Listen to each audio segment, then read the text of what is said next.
ETV ప్రేక్షకులకి నమస్కారం. Triplex detergent soap శుభమస్తు కార్యక్రమానికి స్వాగతం. ఈనాడు శుభమస్తు కార్యక్రమంలోని గ్రహఫల మంచంలో గ్రహాల యొక్క స్థితిగతులు, వాటి యొక్క శుభాశుభ ఫలితాల గురించి పరిశీలిద్దాం. అలాగే ఈరోజు 12 రాశుల వారికి ఏ సంఖ్యలు కలిసి వస్తాయి, రంగుల యొక్క ప్రాధాన్యత, ఏ దేవతల్ని పూజించాలి, ఎటువంటి దేవతాస్తుతులు పఠించాలి, ముఖ్యంగా ఈరోజు 12 రాశుల వారు చేపట్టవలసినటువంటి కార్యక్రమాలు ఏమిటో కూడా పరిశీలిద్దాం. ముందుగా నేటి పంచాంగ వివరాలు. శ్రీ మన్మథ నామ సంవత్సరం చైత్రమాసం, ఉత్తరాయణం, వసంత ఋతువు. ఈరోజు చైత్ర బహుళ నవమి, అనంతరం తిథి దశమి, తిథి ద్వయం. సామాన్య కార్యక్రమాలకి పనిచేస్తుంది. అలాగే వారం ఇందువారం లేదా సోమవారం. ఈరోజు చేపట్టేటువంటి ఆధ్యాత్మిక కార్యక్రమాలు, పూజలు చంద్రుడి ద్వారా ఏర్పడేటువంటి రుగ్మతల్ని దూరం చేస్తాయి. అలాగే మానసిక ప్రశాంతతకే చేపట్టేటువంటి కార్యక్రమాలు ఈరోజు సత్ఫలితాన్ని కలిగిస్తాయి. ఈరోజు చంద్రుడి యొక్క పూజ, అలాగే ఏకాదశి పూర్వక రుద్రాభిషేకం మానసిక ప్రశాంతతను పెంచి చేపట్టేటువంటి కార్యక్రమాల్లో విఘ్నాల్ని తొలగించి విజయాలను కలిగిస్తాయి. ఇక ఈరోజు చేసేటువంటి వస్త్రదానం, అన్నదానం కూడా సత్ఫలితాన్ని కలిగిస్తాయి. ఈరోజు శ్రవణ నక్షత్రంలో పుట్టేటువంటి వారికి ఏ పాదంలో పుట్టినప్పటికీ కూడా దోషం లేదు, శుభప్రదమైనది. అలాగే ఈరోజు శ్రవణ నక్షత్రంలో పుట్టేటువంటి వారికి చంద్రమహాదశతోటి ప్రారంభమవుతుంది. ప్రస్తుతం చంద్రుడి యొక్క స్థితి మకర క్షేత్ర స్థితి, స్వక్షేత్ర వీక్షణ ఉంది. అలాగే బృహస్పతి యొక్క పరస్పర వీక్షణ, ఇది చక్కటి గజకేసరి యోగాన్ని కలిగిస్తుంది. కాబట్టి అనుకూల లగ్నాల్లో ఆధిపత్యత శుభుడైనప్పుడు చక్కటి వైభవాన్ని కలిగించడంలో సమర్థత కలిగినటువంటి గ్రహం. ఇక గ్రహాల యొక్క స్థితిగతులను కనుక పరిశీలించినట్టయితే బృహస్పతి యొక్క ఉచ్చస్థితి, చంద్రుడి యొక్క మకర క్షేత్ర స్థితి, ఇద్దరికి ఉన్నటువంటి పరస్పర వీక్షణ, ఇది చక్కటి ఉత్తమమైనటువంటి గజకేసరి యోగాన్ని కలిగిస్తుంది. అలాగే కుజుడు యొక్క స్వక్షేత్ర స్థితి, శుక్రుడు యొక్క స్వక్షేత్ర స్థితి కూడా ఈరోజు పుట్టేటువంటి వారికి వారి యొక్క దశ అంతర్దశల్లో చక్కటి వైభవాన్ని కలిగిస్తాయి. ఇక ఈరోజు 12 రాశుల వారికి ఏర్పడేటువంటి శుభాశుభ ఫలితాన్ని పరిశీలిద్దాం. ముందుగా మేషరాశి. ఈరోజు మేషరాశి వారిని పరిశీలించినట్టయితే ఆర్థిక వ్యవహారాల్లో అనువైనటువంటి మార్పులు ఆనందాన్ని కలిగిస్తాయి. చేపట్టేటువంటి కార్యక్రమాల్లో ప్రోత్సాహాన్ని పెంపొందింపజేసుకోవటానికి చేసేటువంటి అవకాశాలు దగ్గరవుతాయి. శ్రమ అధికంగా ఉన్నప్పటికీ కార్యాల్లో కార్యసిద్ధి ఏర్పడుతుంది. నూతన కార్యక్రమాలను ప్రారంభించగలుగుతారు. ఆత్మవిశ్వాసాన్ని పెంపొందింపజేసుకునేటువంటి కార్యక్రమ నిర్వహణ, తద్వారా ఆనందకర సంఘటనలు చోటు చేసుకుంటాయి. నూతన కార్యక్రమాలను చకచకా పూర్తి చేయగలుగుతారు. వ్యాపార వాణిజ్య సంబంధిత కార్యక్రమాల్లో ఏర్పడినటువంటి విఘ్నాలు దూరం అవుతాయి. గృహ సంబంధిత కార్యక్రమాలు అనుకూలం, ప్రయాణాలు సానుకూలం. ఈ రోజు మీ అదృష్ట సంఖ్య 2. తెలుపు వర్ణం ప్రశాంతతను పెంచుతుంది, ప్రతికూల పరిస్థితుల్ని దూరం చేస్తుంది. అనుకూల దైవం మహాలక్ష్మి. ఈ రోజు ఈ రాశి వారు శ్రీ మహాలక్ష్మిని దర్శించి భక్తి శ్రద్ధలతో పూజాది కార్యక్రమాలు నిర్వహించడం ద్వారా ఆర్థిక వ్యవహారాల్లో ఉన్నటువంటి అనిశ్చితి తొలగిపోతుంది. ఈ సాయంత్రం ఈ రాశి వారు శ్రీ సూక్త విధానంతో తెల్లటి పుష్పాలతో శ్రీ మహాలక్ష్మీదేవిని భక్తి శ్రద్ధలతో ఆరాధించినట్లయితే ఆర్థిక వ్యవహారాల్లో అనువైనటువంటి ఆకస్మిక మార్పులు చేకూరుతాయి, ఆనందాన్ని కలిగిస్తాయి. ఆర్థిక ప్రయత్నాలు, ఒప్పందాలు ఈరోజు మీకు లాభిస్తాయి. ఈ రోజు వృషభ రాశి వారిని పరిశీలించినట్టయితే ప్రయాణాల ద్వారా ప్రయోజనాలు సాధించగలుగుతారు. అలంకరణకి ప్రాధాన్యతనిస్తారు. శుభవార్తలు వింటారు. నూతన వస్త్రధారణ వంటివి ఆనందాన్ని కలిగిస్తాయి. కార్యక్రమ నిర్వహణలో నైపుణ్యం కొనసాగుతుంది. రాజకీయ లబ్ధికి చేపట్టేటువంటి కార్యక్రమాలు కలిసి వస్తాయి. నూతన గృహ సంబంధిత కార్యక్రమాలను పూర్తి చేయగలుగుతారు. వ్యవసాయ సంబంధిత కార్యక్రమాల్లో ప్రోత్సాహం లభిస్తుంది. విద్యా సంబంధిత బలం చేకూరుతుంది. ఆకస్మిక అనుకూల మార్పులు గృహరీత్యా ఆనందాన్ని కలిగిస్తాయి. ఆరోగ్యం పదిలం. ఈ రోజు మీ అదృష్ట సంఖ్య 9. ఎరుపు వర్ణం ధైర్యాన్ని కలిగిస్తుంది. ప్రతికూల పరిస్థితుల్ని ఎదుర్కొనేటువంటి ధైర్య సాహసాన్ని కలిగిస్తుంది. అనుకూల దైవం ఆంజనేయ స్వామి. ఈ రోజు ఈ రాశి వారు ఆంజనేయ స్వామిని దర్శించి భక్తి శ్రద్ధలతో పూజాది కార్యక్రమాలు నిర్వహించినట్లయితే కుజుడు ద్వారా ఏర్పడేటువంటి ప్రతికూల పరిస్థితులు దూరమవుతాయి. అకారణ వ్యయం నివారింపబడుతుంది. ఈ సాయంత్రం ఈ రాశి వారు ఆంజనేయ స్వామికి చేసేటువంటి తమలపాకు పూజలు ఉత్తమ జ్ఞానాన్ని కలిగించి విజయాల్ని కలిగిస్తాయి. ఆధ్యాత్మిక కార్యాలు, కార్యక్రమాలు ఈరోజు మీకు సంతృప్తిని కలిగిస్తాయి. ఈ రోజు మిథున రాశి వారిని పరిశీలించినట్టయితే ఆకస్మిక శుభవార్తలు ఆనందాన్ని కలిగిస్తాయి. వృత్తి, వ్యాపార, ఉద్యోగ సంబంధిత కార్యక్రమాల్లో ప్రోత్సాహాన్ని పెంపొందింపచేసుకోగలుగుతారు. స్వతంత్ర నిర్ణయాలకి ఉపక్రమించగలుగుతారు. కార్యక్రమ నిర్వహణలో నైపుణ్యం కొనసాగుతుంది. లాభదాయకమైనటువంటి కార్యక్రమ నిర్వహణ, తద్వారా విజయాలు చేతికి అందుతాయి. రాజకీయ లబ్ధి చేకూరుతుంది. గృహ విషయాల్లో ప్రాధాన్యతని సంతరించుకోగలుగుతారు. ఆర్థిక పరమైనటువంటి అంశాలు బాగా కలిసి వస్తాయి. నూతన కార్యక్రమాలను సంపూర్ణంగా పూర్తి చేయగలుగుతారు. కార్యక్రమ నిర్వహణలో ఏర్పడినటువంటి సమస్యలకు వెంటనే పరిష్కారాలు పొందగలుగుతారు. ఈ రోజు మీ అదృష్ట సంఖ్య 3. పసుపు వర్ణం త్వరితగతిని శుభాన్ని కలిగిస్తుంది. శుభవార్తల్ని తెచ్చిపెడుతుంది. అనుకూల దైవం దక్షిణామూర్తి. ఈ రోజు ఈ రాశి వారు శ్రీ దక్షిణామూర్తిని దర్శించి భక్తి శ్రద్ధలతో పూజాది కార్యక్రమాలు నిర్వహించినట్లయితే శుభ పరిణామాలు గృహరీత్యా చోటు చేసుకుంటాయి. ఈ సాయంత్రం ఈ రాశి వారు శ్రీ దక్షిణామూర్తిని పసుపు పుష్పాలతో చామంతులతో పూజించినట్లయితే ఉత్తమ జ్ఞానం లభిస్తుంది. కార్యక్రమ నిర్వహణలో ఏర్పడేటువంటి విఘ్నాలు దూరమవుతాయి. ప్రశాంతత పెరుగుతుంది. ఆలోచన సంపత్తిని పెంపొందింప చేసుకోగలుగుతారు. వ్యాపార ఒప్పందాలు ఈ రోజు మీకు లభిస్తాయి. ఈ రోజు కర్కాటక రాశి వారిని పరిశీలించినట్టయితే సంబంధ బాంధవ్యాలు మెరుగవుతాయి. స్త్రీలు శుభవార్తలు వింటారు. చేపట్టేటువంటి కార్యక్రమాలపై ఏర్పడినటువంటి అనిశ్చిత పరిస్థితులను దూరం చేసుకోగలుగుతారు. రాజకీయపరమైనటువంటి వ్యవహారాల్లో ముందంజ వేయగలుగుతారు. స్థిరమైనటువంటి కార్యక్రమ నిర్వహణ ఉద్యోగరీత్యా చేపట్టగలుగుతారు. ప్రాధాన్యత పెరుగుతుంది. నూతన అంశాలు గృహరీత్యా ఆనందాన్ని కలిగిస్తాయి. శుభ సంఘటనలు వ్యాపారీత్యా కూడా చేకూరుతాయి. అభివృద్ధికి చేపట్టేటువంటి కార్యక్రమాలు కలిసి వస్తాయి. ఆత్మవిశ్వాసం పెరుగుతుంది. ఆరోగ్యంలో మంచి మార్పులు చేకూరుతాయి. ఈ రోజు మీ అదృష్ట సంఖ్య 5. ఆకుపచ్చ వర్ణం రక్షణకి దోహదపడుతుంది. ప్రతికూల పరిస్థితుల్ని దూరం చేస్తుంది. అనుకూల దైవం సుబ్రహ్మణ్య స్వామి. ఈ రోజు ఈ రాశి వారు సుబ్రహ్మణ్య స్వామిని దర్శించి భక్తి శ్రద్ధలతో పూజాది కార్యక్రమాలు నిర్వహించడం ద్వారా ధైర్య సాహసాలతో కూడినటువంటి కార్యక్రమ నిర్వహణ తద్వారా విజయాలు చేతికందుతాయి. ఈ సాయంత్రం ఈ రాశి వారు సుబ్రహ్మణ్య స్వామికి చేసేటువంటి అభిషేకాది కార్యక్రమాలు ఎర్రటి వస్త్రదానం ఉత్తమ ఫలితాన్ని కలిగిస్తుంది. నూతన కార్యక్రమాల్లో ఏర్పడినటువంటి సమస్యలను దూరం చేస్తుంది. వాహన కొనుగోలు వంటివి ఈ రోజు మీకు లాభిస్తాయి. ఈ రోజు సింహరాశి వారిని పరిశీలించినట్టయితే అకారణ కలహాల ద్వారా ఏర్పడినటువంటి సమస్యలకు పరిష్కారాలు పొందగలుగుతారు. నూతన కార్యక్రమాలకు శ్రీకారం చుట్టగలుగుతారు. వాణిజ్యపరమైనటువంటి అంశాల్లో ఏర్పడినటువంటి నష్టాలని భర్తీ చేసుకునేటువంటి కార్యక్రమ నిర్వహణ కొనసాగించగలుగుతారు. ఆరోగ్య విషయంలో ప్రతికూలత తగ్గుతుంది. నూతన కార్యక్రమాన్ని గృహరీత్యా చేపట్టడానికి చేసేటువంటి ప్రయత్నాలు కలిసి వస్తాయి. వ్యాపార ఒప్పందాల ద్వారా ఏర్పడినటువంటి సమస్యలు జటిలమైనప్పటికీ తిరిగి పరిష్కారాలు పొందగలుగుతారు. ఆర్థిక వ్యవహారాల్లో జాగ్రత్తలు వహించాలి. ఆరోగ్య క్రమశిక్షణ లోపిస్తుంది. ఈ రోజు మీ అదృష్ట సంఖ్య 5. ఆకుపచ్చ వర్ణం రక్షణకి దోహదపడుతుంది. ఆర్థిక వ్యవహారాల్లో ఏర్పడినటువంటి సమస్యలకు పరిష్కారాలు తెచ్చిపెడుతుంది. అనుకూల దైవం శ్రీ మహాలక్ష్మి. ఈ రోజు ఈ రాశి వారు శ్రీ మహాలక్ష్మి అమ్మవారిని దర్శించి భక్తి శ్రద్ధలతో పూజాది కార్యక్రమాలు నిర్వహించినట్లయితే ఆర్థిక వ్యవహారాల్లో ఏర్పడినటువంటి అనిశ్చితి తొలగిపోతుంది. వేగవంతమైన అనుకూల మార్పులు ఆర్థికంగా చేకూరుతాయి. ఈ సాయంత్రం ఈ రాశి వారు శ్రీ మహాలక్ష్మీదేవిని కనకదారాస్తవంతో స్తుతించి చేమంతులతో పూజించినట్లయితే శుభవార్తలు వింటారు. ఆర్థిక వ్యవహారాలు అనుకూలిస్తాయి. ఆరోగ్య పరీక్షలు ఈ రోజు మీకు మేలును కలిగిస్తాయి. ఈ రోజు కన్యారాశి వారిని పరిశీలించినట్టయితే ప్రయాణాల విషయంలో జాగ్రత్తలు పాటించాలి. రాజకీయ లబ్ధికే చేపట్టేటువంటి కార్యక్రమాల్లో ప్రతికూల పరిస్థితులు తారసపడతాయి. స్థిరాస్తి విషయాల్లో జాగ్రత్తలు వహించాలి. ఆచితూచి తీసుకున్నటువంటి నిర్ణయాల ద్వారా మాత్రమే విజయాలు సిద్ధిస్తాయి. వ్యాపార ప్రతిబంధకాలు ప్రబలమయ్యేటువంటి సంఘటనలు లేకపోలేదు. ఆర్థికపరమైనటువంటి వ్యవహారాల్లో మొదట ప్రతికూలత తర్వాత అనుకూలత కొనసాగుతాయి. సాహసోపేతమైనటువంటి నిర్ణయాల ద్వారా చేపట్టేటువంటి కార్యక్రమాల్లో విఘ్నాన్ని చవిచూస్తారు. ఈ రోజు మీ అదృష్ట సంఖ్య 9. ఎరుపు వర్ణం ధైర్యాన్ని కలిగిస్తుంది. ప్రతికూల పరిస్థితుల్ని ఎదుర్కొనేటువంటి శక్తి సామర్థ్యాన్ని కలిగిస్తుంది. అనుకూల దైవం మహాకాళి. ఈ రోజు ఈ రాశి వారు మహాకాళి అమ్మవారిని దర్శించి భక్తి శ్రద్ధలతో పూజాది కార్యక్రమాలు నిర్వహించడం ద్వారా అష్టమ కుజుడు ద్వారా ఏర్పడేటువంటి అతి ప్రతికూలత తగ్గుతుంది. ఆనందకర పరిస్థితుల్ని ఆహ్వానించగలుగుతారు. ఈ సాయంత్రం ఈ రాశి వారు మహాకాళి అమ్మవారికి చేసేటువంటి కుంకుమాది అర్చనాది కార్యక్రమాలు మానసిక ప్రశాంతతను పెంచుతాయి. ఆర్థిక లావాదేవీలు సంభాషణలు ఈ రోజు మీకు ఊరట కలిగిస్తాయి. ఈ రోజు తులారాశి వారిని పరిశీలించినట్టయితే ఆకస్మిక అనుకూల మార్పులు ఆర్థికంగా చేకూరుతాయి. వృత్తి వ్యాపార ఉద్యోగ సంబంధిత కార్యక్రమాల్లో బలమైనటువంటి మిత్రుల ద్వారా లబ్ధి చేకూరుతుంది. నూతన కార్యక్రమాలకు శ్రీకారం చుట్టగలుగుతారు. గతంలో చేసినటువంటి పొరపాట్లని సవరించుకునేటువంటి అవకాశాలు దగ్గరవుతాయి. గృహ విషయాల్లో తీసుకునేటువంటి నిర్ణయాలు కలిసి వస్తాయి. నూతన కార్యక్రమాలను వ్యాపారీత్యా కూడా చేపట్టగలుగుతారు.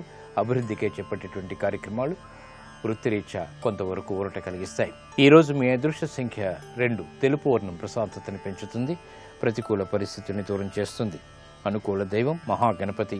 ఈ రోజు ఈ రాశి వారు మహాగణపతిని దర్శించి భక్తి శ్రద్ధలతో పూజాది కార్యక్రమాలు నిర్వహించినట్లయితే విఘ్నాలు దూరమవుతాయి. ఏలినాటి శని ద్వారా ఏర్పడేటువంటి ప్రతికూల పరిస్థితులు తగ్గుతాయి. ఆనందకర సంఘటనని ఆహ్వానించగలుగుతారు. ఈ సాయంత్రం ఈ రాశివారు గణపతి ఉపనిషత్తు పఠనాన్ని భక్తి శ్రద్ధలతో పఠించడం ద్వారా ఆశించినటువంటి ప్రయోజనాన్ని పొందగలుగుతారు. ఆలస్యంతో కూడినటువంటి విషయాన్ని సాధించగలుగుతారు. ఆరోగ్య పరీక్షలు ఈ రోజు మీకు మేలును కలిగిస్తాయి. ఈ రోజు వృశ్చిక రాశి వారిని పరిశీలించినట్టయితే ఉద్యోగపరమైనటువంటి వ్యవహారాల్లో ప్రాధాన్యత పెరుగుతుంది. స్వతంత్ర నిర్ణయాలకు ఉపక్రమించగలుగుతారు. ఆర్థిక వ్యవహారాల్లో ఏర్పడినటువంటి ప్రతికూల పరిస్థితులను దూరం చేసుకోగలుగుతారు. అదృశ్య సంఘటనలు గృహరీత్యా చోటు చేసుకుంటాయి. ఆర్థిక వ్యవహారాల్లో ఏర్పడినటువంటి సమస్యలకు పరిష్కారాలు లభిస్తాయి. నూతన బాధ్యతలు వృత్తిరీత్యా పెరిగినప్పటికీ సక్రమ నిర్వహణ కొనసాగించగలుగుతారు. ఆత్మవిశ్వాసం పెరుగుతుంది. విదేశీ సంబంధిత లావాదేవీలు కలిసి వస్తాయి. విద్యాపరమైనటువంటి వ్యవహారాల్లో కూడా విజయాలు సాధించగలుగుతారు. ఈ రోజు మీ అదృష్ట సంఖ్య 1. తెలుపు వర్ణం ప్రశాంతతను పెంచుతుంది. ప్రతికూల పరిస్థితులను దూరం చేస్తుంది. అనుకూల దైవం ఈశ్వరుడు. ఈ రోజు ఈ రాశివారు శివాలయాన్ని దర్శించి ఈశ్వరుడికి అభిషేకాది కార్యక్రమాలు భక్తి శ్రద్ధలతో నిర్వహించినట్లయితే జన్మశని ద్వారా ఏర్పడేటువంటి ఆటంకాలు దూరమవుతాయి. ఆరోగ్యం బాగుంటుంది. ఈ రాశివారు ఈ సాయంత్రం బిల్వపత్రితో కూడినటువంటి పూజలు ఈశ్వరునికి భక్తి శ్రద్ధలతో సమర్పించడం ద్వారా ఉత్తమ జ్ఞానం లభిస్తుంది. ఆధ్యాత్మిక కార్యక్రమాల్లో విలువైనటువంటి సమాచారాన్ని పొందగలుగుతారు. గృహ సంబంధిత కార్యక్రమాలు ఈ రోజు మీకు సంతృప్తిని కలిగిస్తాయి. ఈ రోజు ధనుస్సు రాశి వారిని పరిశీలించినట్టయితే ఆర్థిక వ్యవహారాల్లో జాగ్రత్తలు వహించాలి. అనుకోని ప్రతికూల మార్పులు వృత్తిరీత్యా చోటు చేసుకుంటాయి. వ్యాపార ప్రతిబంధకాలను ఎదుర్కోవాల్సినటువంటి సంఘటనలు విస్మయాల్ని కలిగిస్తాయి. నూతన బాధ్యతలు ఉద్యోగరీత్యా పెరుగుతాయి. స్థానం చలనం వంటివి ప్రతికూల పరిస్థితులను కలిగిస్తాయి. గృహరీత్యా చేపట్టేటువంటి కార్యక్రమాల్లో ఆటంకాలను కూడా చవిచూస్తారు. జాగ్రత్తతో కూడినటువంటి నిర్ణయాలు అన్ని రంగాల వారికి తప్పనిసరి. ఆరోగ్య విషయంలో ప్రతికూలత కొనసాగుతుంది. ఖర్చులు పెరుగుతాయి. ఈ రోజు మీ అదృష్ట సంఖ్య 9. ఎరుపు వర్ణం ధైర్యాన్ని కలిగిస్తుంది. ప్రతికూల పరిస్థితులను ఎదుర్కొనేటువంటి శక్తి సామర్థ్యాన్ని కలిగిస్తుంది. అనుకూల దైవం ఆంజనేయ స్వామి.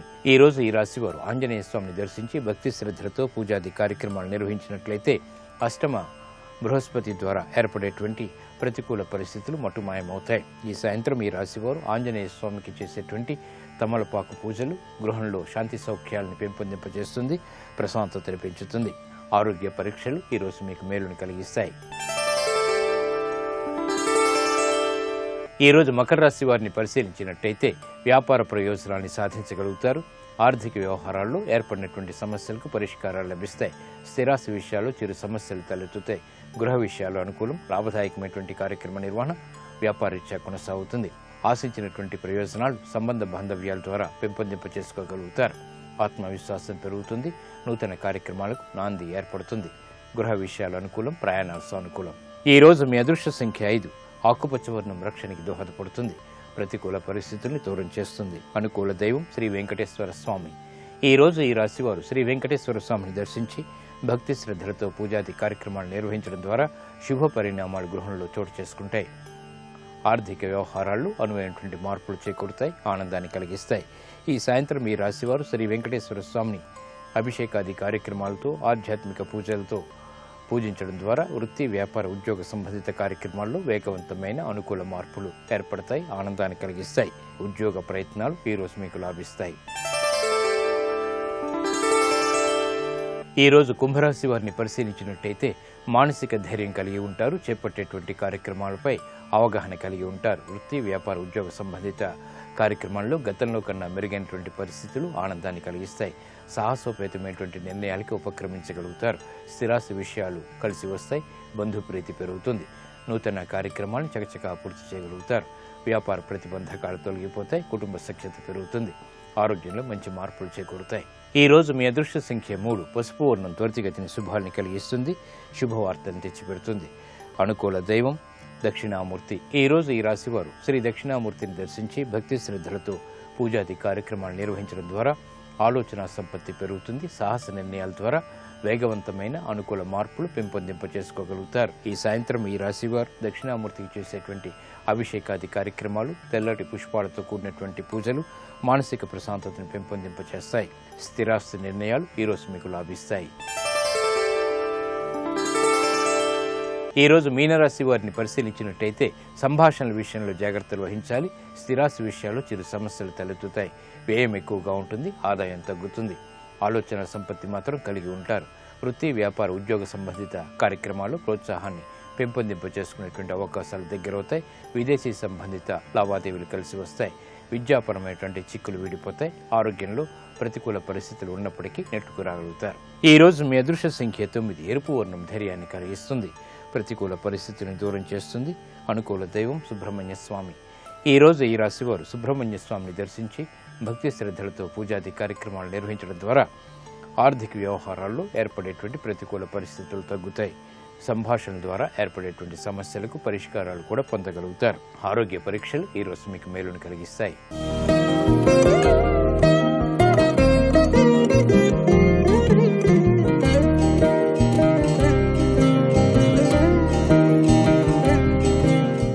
ఇక్కడ ఉన్న వాళ్లతో సంబంధం కాదు, వంశంలో ముందు పుట్టిన వాళ్ల పట్ల కూడా ఎంత మర్యాదగా బతకాలో నేర్పింది రామాయణం. భగీరథుడి వృత్తాంతం చెప్తే అలా వింటూ ఉండిపోయాట రాముడు. బాగా చీకటి పడిపోయింది, పడుకున్నాడు. ఏమి నా వంశం, ఏమి పితృదేవతలు, ఏమి గౌరవం, ఏమి ఆ మర్యాద, చెక్కుతున్నాడు రాముణ్ణి. అది గురు శిష్య సంబంధం అంటే.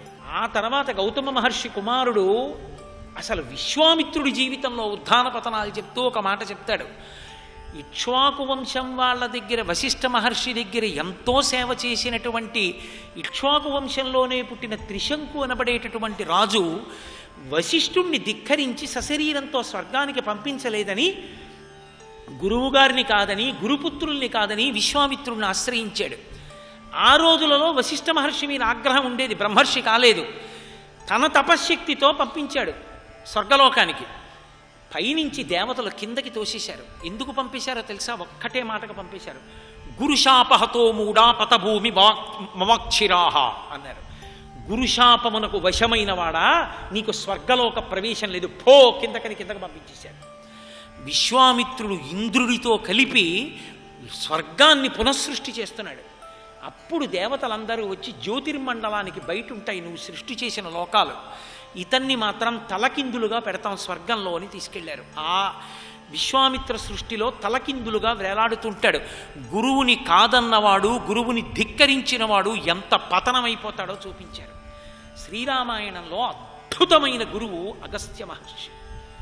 ఆ విశ్వామిత్రుడిని దాటగానే అగస్త్యుడి దగ్గరికి ఎడతాడు రాముడు. ఎక్కడుండనని అడుగుతాడు. ముందంటాడు, నాతో పాటు ఇక్కడే ఉండవయా ఆశ్రమంలో 14 ఏళ్ళు అయిపోయే వరకు అన్నాడు. అలా అన్న అగస్త్యుడు కాసేపు ఆగి కళ్ళు మూసుకుని ఆలోచించాడు. వాల్మీకి మహర్షి అన్నారు, ధ్యాత్వా ముహూర్తం ధర్మాత్మ ధీరో ధీరతరాం వచః అన్నారు. బాగా కళ్ళు మూసుకుని ఆలోచించి చాలా ధార్మికమైన మాట ఒకటి చెప్పాడు. ఏమన్నాడంటే, రామ, ఇప్పటిదాకా నేనేమన్నాను, నాతో కలిసి ఇక్కడే ఉండమని చెప్పాను. కానీ ఇప్పుడు నేను నీతో ఇంకొక మాట చెప్తున్నాను. ఏమిటో తెలుసా? ఇక్కడ కాదు, నువ్వు గచ్చ పంచవటీమితి, పంచవటికి వెళ్ళి అక్కడ ఉండండి అన్నాడు. ఎందుకంత ఆలోచించి చెప్పడం? మహాత్ముడైన అగస్త్యుడికి తెలుసు, రాముడు ఎక్కడ ఉంటే సీతాపహరణం జరుగుతుందో, సీతాపహరణం జరిగితే తప్ప రావణవధ కాదో, ఏ రావణవధ కోసం రామావతారం వచ్చిందో, నువ్వు విష్ణువు అంటే అంగీకరించడు కనుక సీతాపహరణం జరగడానికి వీలైన ప్రదేశాన్ని నిర్ణయించి అక్కడికి పంపించాడు. అందుకని అంతసేపు ఆలోచించాడు. ఇక్కడ ఉండమన్నాను కానీ వద్దులే అన్నాడు. అదే అగస్త్య మహర్షి రామరావణ యుద్ధం జరుగుతుంటే అంతమంది ఆకాశంలో నిలబడి చూస్తున్నారు. తతో యుద్ధ పరిశ్రాంతం సమరే చింతయా స్థితం రావణంచాగ్రతో దృష్ట్యా యుద్ధాయ సముపస్థితం దైవతైశ్చ సమాగమ్య దృష్టుమభ్యాగతోరణం రామ రామ మహాబాహో శృణుగృహ్యం సనాతనం అంటాడు. ఎవరు పిలిచారు అగస్త్యుణ్ణి? పరుగు పరుగునొచ్చాడు. రామ రామ రామ అని పిలిచాడు. వత్స రామ మహాబాహో, వత్స రామ రామ అంటాడు. ఒక మాట పిలిస్తే చాలదా? సంతోషం శిష్యుడి మీద. రామ రామ అని పిలిచి, ఇదిగో ఆదిత్య హృదయం, ఆచమనం చేయి, 3 మాటలు చదువు, 3 మాటలు ఆచమనం చేసి చదువు, రావణుణ్ణి చంపేస్తా ఉన్నాడు. చెప్పినవాడు ఆదిత్య హృదయం చదివి రావణుణ్ణి రాముడు చంపే వరకు ఉండాలా? జగామచ యథాగతం, ఎలా వచ్చాడో అలా వెళ్ళిపోయాడు. మరి ఉండకపోతే ఎలా? రావణుణ్ణి చంపాడో లేదో చూడద్దా? అది గురువు అంటే. నేను ఆదిత్య హృదయం ఇచ్చిన తర్వాత ఇంకా రావణుడు ఎక్కడ బతుకుంటాడు? చచ్చిపోతాడు. ఇంకా నేను చూడటం ఏమిటి? అయిపోయినట్టే, రావణుడు వెళ్ళిపోయాడు. అసలు తను చెప్పిన మాట మీద తనకే విశ్వాసం లేనివాడు గురుస్థానంలో ఎలా కూర్చుంటాడు? ఆ తర్వాత ఈయన గురువుగారు చెప్పారు, ఏంటి గురువుగారు ఇంత పెద్ద యుద్ధం జరుగుతుంటే నేను పక్క బాణాలు వేస్తుంటే చావట్లేదు, ఇంత పెద్ద యుద్ధం జరుగుతుంది, మీరు వచ్చి మధ్యలో ఏదో ఆదిత్య హృదయం స్తోత్రం మీరేమో ఇప్పుడు ఈ స్తోత్రం పఠనం చేయంటారు ఏమిటంటే అనలేదు. త్రిరాచమ్య శుచిర్భూత్వాధనురాధాయ వీర్యవాన్, వెంటనే ఆచమనం చేసి ఆదిత్య హృదయం చదివి రథం ఎక్కాడంతే. పులకరింతలతో కూడిన సూర్యనారాయణమూర్తి సూర్యమండలంలో నిలబడ్డాడు ఆ స్తోత్రానికి. అది ఆదిత్య హృదయం. వాల్మీకి మహర్షి గురువై లోకానికంతటికీ అందించారు రాముణ్ణి అడ్డుపెట్టి. ఆ ఆదిత్య హృదయానికి పులకరించిన సూర్యుడు రామచంద్రమూర్తికి ఆ తేజస్సు ఇచ్చాడు. ఉత్తర క్షణం రావణాసురుడి శరీరం రథంలోంచి నేల మీదకి డుళ్ళి పడిపోయింది. మీరు రామాయణాన్ని పరిశీలించండి, శ్రీరామాయణం అంతా గురు శిష్య సంబంధమే. గురువుని ఎంత గౌరవించాలో గురువు దగ్గర ఉండవలసిన లక్షణం ఒక్కటే. నీరు పల్లమెరుగు అన్నట్టు గురువు దగ్గర ఇలా నిలబడితే చాలు, గురువు యొక్క అనుగ్రహం ప్రవహించి వచ్చి నిలబడుతుంది తటాకం కింద. గురువు పట్ల ఎంత మర్యాదతో ప్రవర్తించాలో మనకి శ్రీరామాయణం నేర్పింది.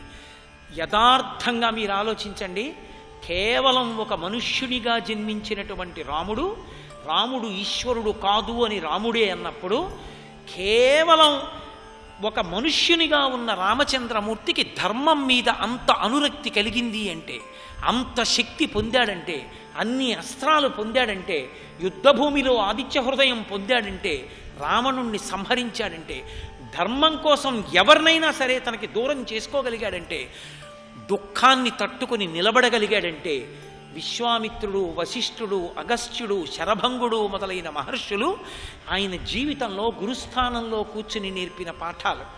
ఆ పాఠాలనబడేటటువంటి ఉలి దెబ్బల చేత చెక్కబడ్డాడు రామచంద్రమూర్తి.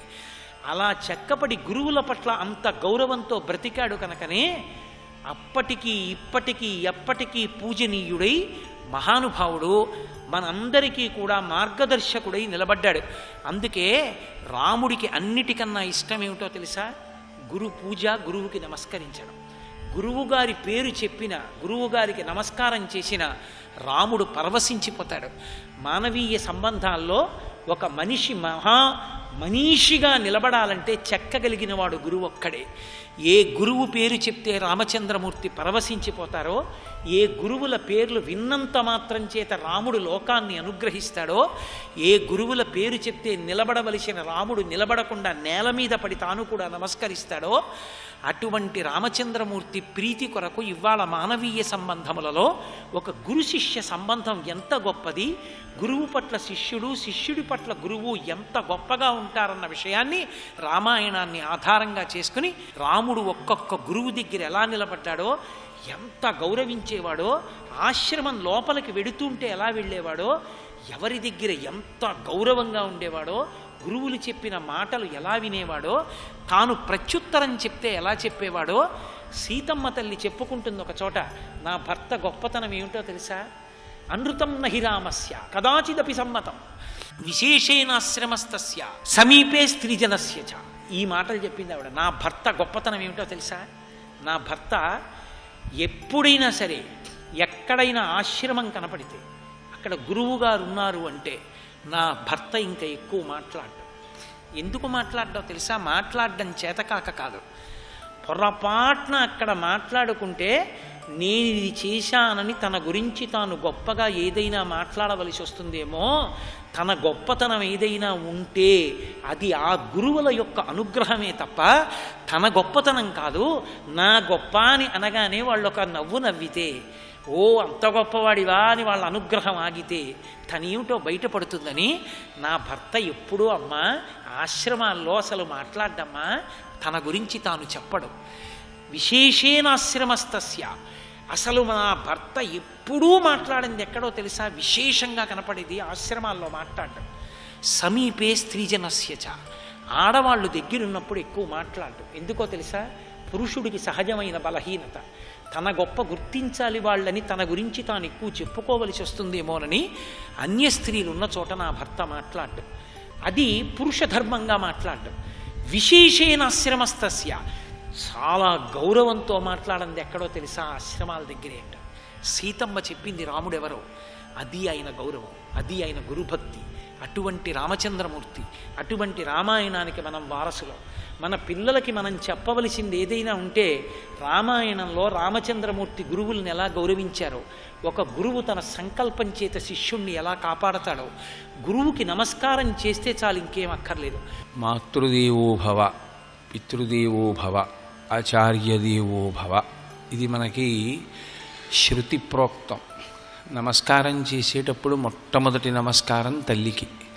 ఎందుచేత అంటే తల్లి పరబ్రహ్మస్వరూపం, సృష్టికర్త, స్థితికర్త, ప్రళయకర్త అని 3 రూపాలలో ఉండేటటువంటి పరమేశ్వరుడు నిజానికి ఒక్కటిగా పరబ్రహ్మంగా ఉంటాడు.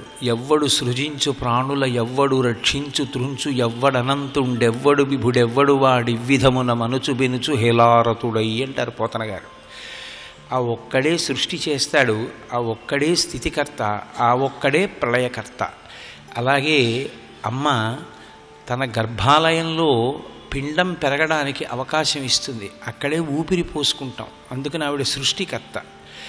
బయటికి వచ్చిన తరువాత తన కట్టుకున్న భర్త కూడా ఆకలేస్తోందంటే ఆహారాన్ని పచనం చేసి తీసుకొచ్చి పెడుతుంది. కానీ కడుపున పుట్టినటువంటి బిడ్డ ఆకలితో ఏడిస్తే వెంటనే ఆమెలో పాలు ఊరి పడుతుంది. కాబట్టి ఆమె స్థితికర్త.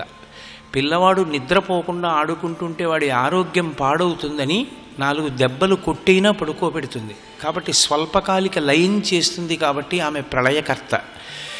3 రకములైనటువంటి కర్తవ్యములను నిర్వహించేటటువంటి బ్రహ్మ విష్ణు మహేశ్వరుల యొక్క సమాహార స్వరూపమైనటువంటి పరబ్రహ్మస్వరూపానికి ప్రాతినిధ్యం వహించేటటువంటి కన్నతల్లి సాక్షాత్ పరమేశ్వర స్వరూపంగా భావింపబడి మొట్టమొదటి వందనానికి యోగ్యురాలైంది. పితృదేవో భవ. అసలు ఈ శరీరం ఉన్నది అంటే కారణం తన యొక్క వీర్యాన్ని ధర్మపత్ని యందుంచి ఈ శరీరం ఏర్పడడానికి కారణభూతుడైనటువంటి మహానుభావుడు తండ్రి. ఆ తండ్రి ఈ లోకంలో మన కళ్ళ ఎదుట కనపడుతున్నటువంటి శివస్వరూపం. యజుర్వేదంలో పరమశివస్వరూపాన్ని కీర్తిస్తూ ఆయనని 2 మాటలతో పిలుస్తారు. మయోభవీచ మయస్కరాయచ అని పిలుస్తారు. సుఖాన్ని కల్పించడానికి పరమేశ్వరుడు ఈ భూమి మీద తండ్రి రూపంలో నడయాడుతుంటాడు. శివుడు సుఖకర్త, మంగళకర్త. ఆయన ఎప్పుడూ శోభనం, శివం, మంగళం, కళ్యాణం ఇవన్నీ పర్యాయ పదాలు. అటువంటి శివుడు ఎటువంటి సుఖాన్ని ఇస్తాడో అలా ఎప్పుడూ కడుపున పుట్టినటువంటి బిడ్డల యొక్క సుఖాన్ని మాత్రమే అపేక్షించేటటువంటి తండ్రి శివస్వరూపుడై ఈ లోకంలో తిరుగుతూ ఉంటాడు. అందుకే పితృదేవో భవ. ఇక ఆచార్యదేవో భవ. నిజానికి యజ్ఞోపవీతం వేసుకునేటటువంటి అధికారంలో పుట్టినటువంటి వాళ్ళందరికీ మొదటి ఆచార్యుడు తండ్రే. తండ్రే యజ్ఞోపవీతం వేసి ఉపనయనాన్ని చేసి జన్మనా జాయితే శూద్రాహ సంస్కారాత్ ద్విజ ఉచ్యతే. ఆ ఉపనయన సంస్కారం చేసి గాయత్రీ మహామంత్రాన్ని ఉపదేశం చేస్తాడు. ఆ గాయత్రీ మంత్రాన్ని ఉపదేశం చేసినటువంటి కారణం చేత తండ్రియే ఆచార్య స్థానమనందు నిలబడతాడు. అటువంటి తండ్రి గాయత్రీ మహామంత్రాన్ని ఇస్తే వేదాంత జ్ఞానాన్ని బోధ చేసి ఇతరమైనటువంటి మంత్రములను కూడా ఉపదేశం చేసి ఈ శరీరమునందుండి దీన్ని ఋతుమంతముగా ఉంచుకుని సత్యమైనటువంటి పదాన్ని తెలుసుకుని పరమేశ్వరుని యొక్క స్వరూపాన్ని తెలుసుకుని అద్వైత భావన యందు ఓలలాడి ఇక్కడే భక్తితో కూడినటువంటి కర్మాచరణము వలన పరిపక్వమైనటువంటి బుద్ధి వలన జ్ఞానము చేత ఈశ్వర స్వరూపాన్ని అవగతం చేసుకుని జీవబ్రహ్మముల మధ్య ఉండేటటువంటి భేదాన్ని తొలగించుకొని తత్వమసి మహావాక్య విచారణ చేసి అది ఇది అయ్యున్నది అని పరమేశ్వర స్వరూపంగా తాను నిలబడి అనుభవించగలిగినటువంటి అద్వైతానుభూతి యందు ప్రవేశపెట్టగలిగినటువంటి సమర్థుడైనటువంటి వాడు గురువు. సర్వం శ్రీ ఉమామహేశ్వర పరబ్రహ్మార్పణమస్తు. స్వస్తి. మనకి సమస్తమైనటువంటి అభ్యున్నతిని శ్రీరామాయణం కల్పించగలదు. అంత గొప్ప కావ్యం శ్రీరామాయణం.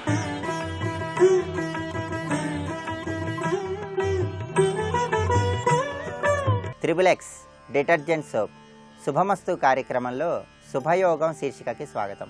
ఈ శీర్షికన కుజగ్రహ దోష నివారణకు, రుణ బాధల నుండి సులభంగా బయటపడటానికి, వ్యాపార వృద్ధికి జపం చేసే సమయంలో పగడమాలతో ఎటువంటి విధి విధానాలతో జపం చేయాలో పరిశీలిద్దాం. 108 లేదా 54 పగడాలను ఒక మాలలాగా తయారు చేసి ఆ పగడమాలతో మనం జపం చేసినట్లయితే కుజగ్రహ దోషాలను నివారింపజేసుకుని కుజుడి యొక్క అనుగ్రహాన్ని సులభంగా పొందవచ్చు. గ్రహచార కుజగ్రహ దోషాలు, గోచార కుజగ్రహ దోషాలు నివారింపజేసుకుని భూ సంబంధమైన వ్యవహారాలలో విజయాన్ని సిద్ధింపజేసుకోవటానికి, అలాగే రుణ బాధల నుండి సులభంగా బయటపడటానికి పగడమాలతో చేసే జపం ఎంతగానో సహకరిస్తుంది. జగన్మాత లలితాదేవి ఎరుపు రంగులో ఉంటుంది.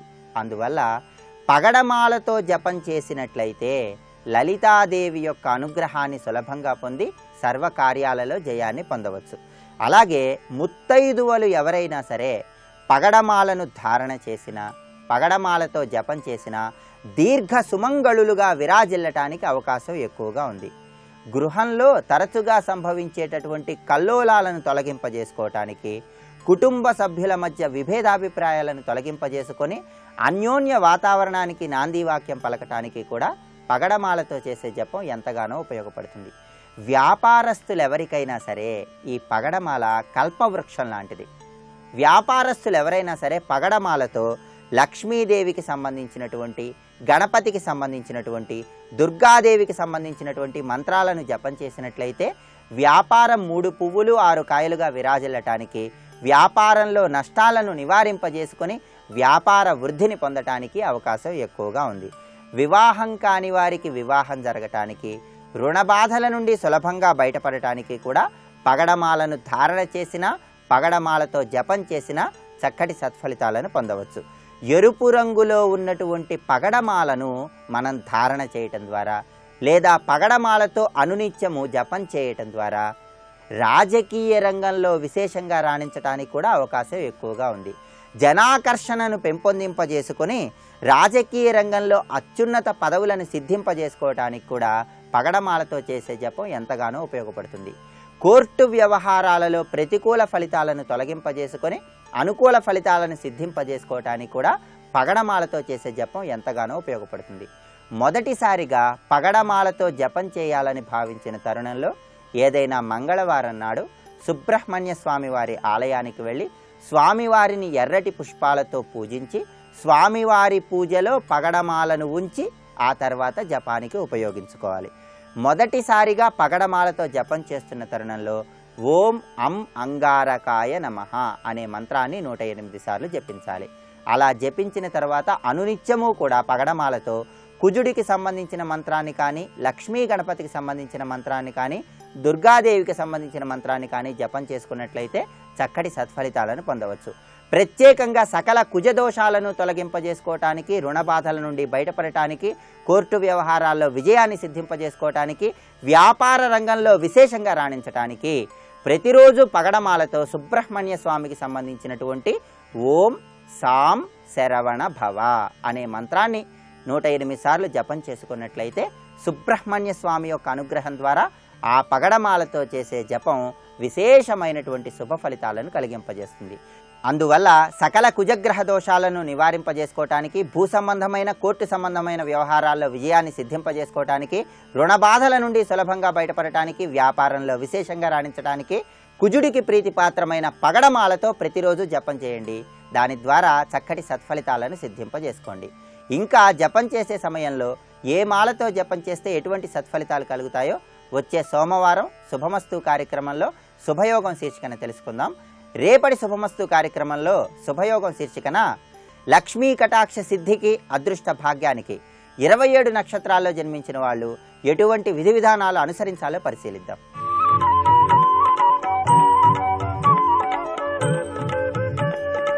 ఈటీవీ ప్రేక్షకుల నమస్కారం. ట్రిపుల్ డిటర్జెంట్ సోప్ శుభమస్తు కార్యక్రమంలో నక్షత్ర ఫలితం, కార్యానుకూలత. ఇందులో ప్రధానంగా మఖా నక్షత్రం విశేషమైనది. ఉపహూత పితరో ఏ మఘాసు, మఘ అని ఇది వైదిక నామం. వ్యవహారంలో మఖ అని ఉన్నది. మఘా నక్షత్రంలో ఎటువంటి శుభ కార్యక్రమమైనా చేయొచ్చు. అన్ని కార్యక్రమాలకి సహకరించే ప్రధానమైన నక్షత్రం. ప్రధానంగా వివాహం, అలాగే ఉపనయనం, గృహప్రవేశం, గృహారంభం, ఈ 4 కార్యక్రమాలు ఈ నక్షత్రంలో ప్రారంభిస్తే సత్ఫలితాలను ప్రసాదిస్తుంది. ఇక్కడ వటవృక్షము ఈ నక్షత్రానికి సంబంధించిన చెట్టు. వటవృక్షం అంటే మర్రి చెట్టు. మఖా నక్షత్ర జాతకులు ప్రధానంగా వటవృక్షాన్ని దర్శించడం, అలాగే దాని చుట్టూ ప్రదక్షిణం చేయడం సత్ఫలితాలకు సంకేతం. పితృదేవతల అధిష్టాన దైవంగా ఉన్నారు. కన్యాదానం సర్పమంత్ర ప్రయోగ కుర్యాత్ శ్రాద్ధం తర్పణం పైతృభే చ ద్యూతారంభ కర్ణవేధ వివాహ కూపారంభస్తీర్థ శ్రాద్ధాని కుర్యుః. పితృదేవత ఆరాధన ఈ నక్షత్రంలో చేస్తే వంశాభివృద్ధి కలుగుతుంది అని చెప్తుంది. అందుకనే వివాహంలో నాందీ సమారాధన అని చేస్తారు. నాందీ సమారాధన, అంకురార్పణతో కూడిన నాందీ సమారాధన చేయటం ద్వారా సత్సంతాన సిద్ధి, వంశాభివృద్ధి ఏర్పడుతుంది. సౌభాగ్యవంతమైన దాంపత్య బంధం, మైత్రీ బంధం, మాంగళ్య బంధం సిద్ధిస్తుంది. ప్రధానంగా వివాహానికి విశేషమైన సత్ఫలితాలనిచ్చే నక్షత్రం ఇది. సమావర్తన వివాహ సర్వమంత్ర వాపీకూప తటాక సమస్త శుభకార్యేషు ప్రశస్త. అన్ని శుభ కార్యక్రమాలు చేసుకోవటానికి ఉపయుక్తమైన నక్షత్రంగా భాసిల్లుతుంది. అలాగే ఆదివారే సిద్ధయోగ. ఆదివారము మఖా నక్షత్రం కలిసి ఆ రోజున శుభ కార్యక్రమం ముహూర్తం వచ్చిందనుకోండి, బ్రహ్మాండమైన ఫలం. సోమవారం నాడు మాత్రం వికటిస్తుంది, మృత్యుయోగంలో ఉన్నది. అలాగే గురవు సిద్ధ. బృహస్పతి వారం మఘా నక్షత్రం వస్తే ఏ పని మొదలు పెట్టండి ఇట్టే పూర్తవుతుంది, సిద్ధిస్తుంది. కార్యసిద్ధి ఉన్నదా లేదా? సత్వర కార్యసిద్ధ, బహుప్రయాసం వల్ల కార్యసిద్ధ అనేది యోగం ద్వారా తెలుస్తుంది. ఈ క్రమంలో తారాబలాన్ని పరిశీలన చేస్తే అశ్విని మఖ మూలా నక్షత్ర జాతకులకి మఘా నక్షత్రం జన్మతారవుతోంది. ఆశ్లేష జ్యేష్ఠ రేవతి నక్షత్ర జాతకులకి మఘా నక్షత్రం సంపత్తార, ఐశ్వర్యాన్ని ఇస్తోంది. పుష్యమేను రాధ ఉత్తరాభాద్ర నక్షత్ర జాతకులకి విపత్తార. పునర్వసు విశాఖ పూర్వభాద్ర నక్షత్ర జాతకులకి క్షేమతారగా ఉన్నది. ఆరుద్ర స్వాతి శతభిష నక్షత్ర జాతకులకి మఘా నక్షత్రం ప్రత్యక్తార, వ్యతిరేక ఫలితాలను ఇస్తుంది. మృగశిర చిత్తా ధనిష్ఠ నక్షత్ర జాతకులకి సాధన తారవుతోంది, కార్యసిద్ధిని ప్రసాదిస్తుంది. రోహిణి హస్త శ్రవణ నక్షత్ర జాతకులకి నైధన తార, ఎటువంటి కార్యక్రమాలు మఘా నక్షత్రంలో చేపట్టకూడదు. కృత్తిక ఉత్తర ఉత్తరాషాఢ నక్షత్ర జాతకులకి విశేషమైన శుభ ఫలితాన్ని ఇచ్చే మిత్రతార అవుతోంది. భరణి పుబ్బ పూర్వాషాఢ నక్షత్ర జాతకులకి పరమమైత్ర తారగా సత్ఫలితాన్ని అందిస్తోంది.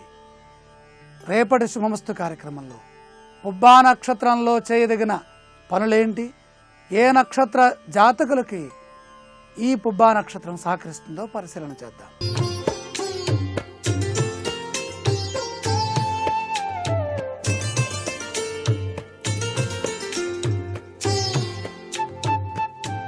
ట్రిపుల్-ఎక్స్ డిటర్జెంట్ సోప్ శుభమస్తు కార్యక్రమంలో గృహబలం అంశానికి స్వాగతం.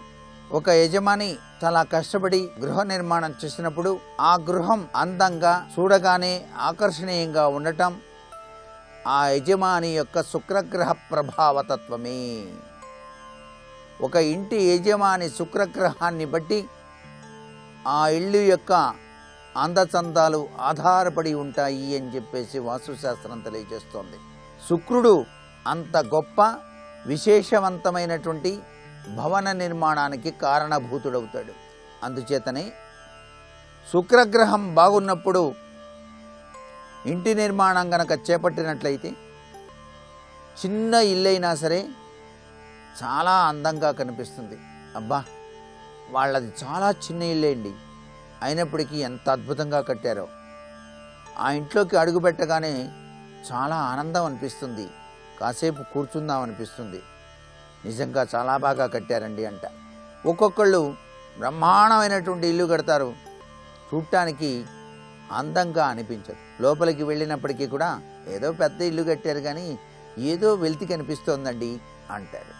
దీనికి కారణం ఆ వ్యక్తి జీవితంలో శుక్రగ్రహ ప్రభావతత్వం వాస్తుశాస్త్రరీత్యా కూడాను చెప్పాల్సిన పరిస్థితి ఎంతైనా ఉంటుంది.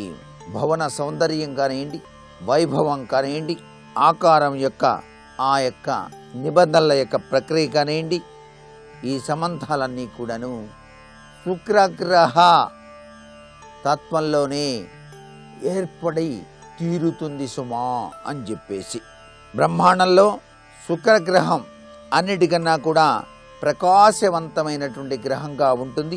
జాతకుని యొక్క జన్మపత్రికతో శుక్రగ్రహం సహజంగా ఎంతో బలవంతమైనటువంటి స్వక్షేత్రంలో లేదా కేంద్రం లేదా త్రికోణంలో ఉంటాడో, పాప ప్రభావం లేకుండా ఉంటాడో, జాతకునికి లభించేటువంటి ఆ భవనం అంత అందంగా, శుభప్రదంగా, చక్కగా, విశాలంగా ఉంటుంది.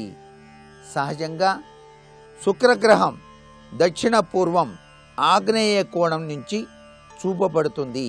భవనంలో ఆగ్నేయ కోణం శుక్రగ్రహ ప్రభావ కారణంగా శుభ్రంగా ఉండటం వల్ల భవనంలో ఉండేటువంటి వారికి శుక్రగ్రహం వల్ల లభించేటువంటి సుఖ సంతోషాలు సంప్రాప్తమవుతాయి సుమా అని చెప్పేసి వాస్తుశాస్త్రం తెలియజేస్తోంది.